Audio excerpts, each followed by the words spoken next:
up, YouTube? It's your handy homegirl Danny, and welcome back to another video. So I just wanted to give this one specifically for my girls.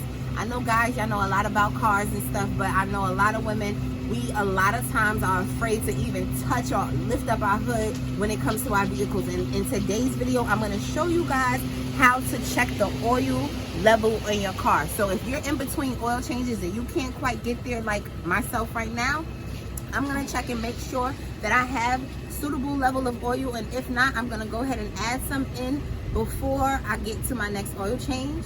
So let's just get right to it.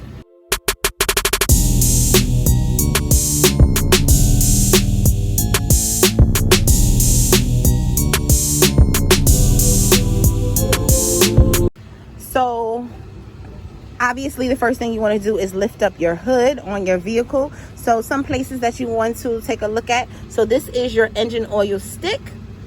So make sure you are looking at the right thing. We got washer fluid only. This is your power steering fluid dial. This is where your coolant goes. And I've already taken the top off, but it's going to say engine oil. And this one is showing you exactly what kind of oil you need. Everybody's oil is not universal. So ladies, please make sure you are checking and you know what kind of oil is going inside your vehicle, because you don't want to mess it up.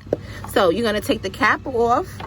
And of course, you want to make sure that the engine is not running hot. My vehicle has been sitting for some hours, so the pressure sometimes will be hard to take the top off if you try to do it right when you first run the vehicle. So again, just let it cool down before you even do anything. So this is the engine oil stick, and then I'm going to show you what we do. So I have a napkin available just so I can wipe the stick off.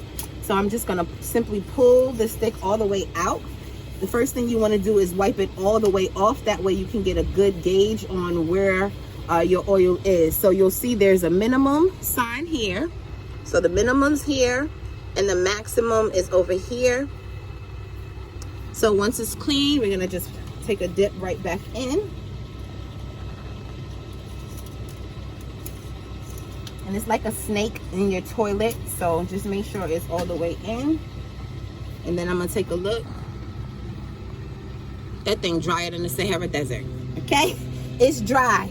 And again, I know I am overdue for a oil change, and it's because I've been working on some home renovation projects and I've just been on go like crazy. And it's not an excuse. You definitely want to make sure you're keeping up with the regular maintenance on your vehicle. But I have a funnel, which you definitely want to make sure that you have, so that you're not spilling oil all over the place. And today we are using Valvoline High Mileage Max Life technology. This is a synthetic blend, but again, what is important that we are getting the correct brand of oil number, 5W20 for me. And I'm just going to go ahead and pour right in.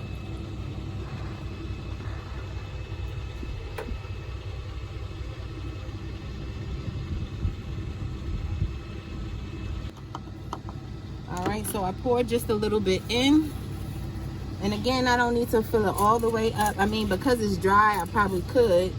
But you definitely want to change your oil filter and all of that good stuff. So that's why I'm not trying to get it all crazy. So I'm just going to take another dip and check my level again to see where that went to. Okay, and we're still a little bit under minimum. So I'm just going to go ahead and finish pouring it in and be good. And that is it, ladies. I can't stress the importance of keeping up the regular maintenance on your vehicle. That includes oil changes, getting tune-ups on time, things like that. But we do understand that life happens, but it's also important to be mindful of your vehicle. So if you already know that you're over your mileage, doing something like this where you're checking the oil levels and needing to add some oil in between oil changes can literally save your transmission. Okay, if you guys have any questions about anything and you're still uncertain, make sure you drop them down in the comments below. Thank you so much for watching until the end. Share this with your homegirls, share this with your auntie, your sister, your cousin, your nieces. We as women need to learn more about our vehicles, and we don't need to be scared to do it. Thank y'all again for watching until the end. I'm gonna see y'all in my next video.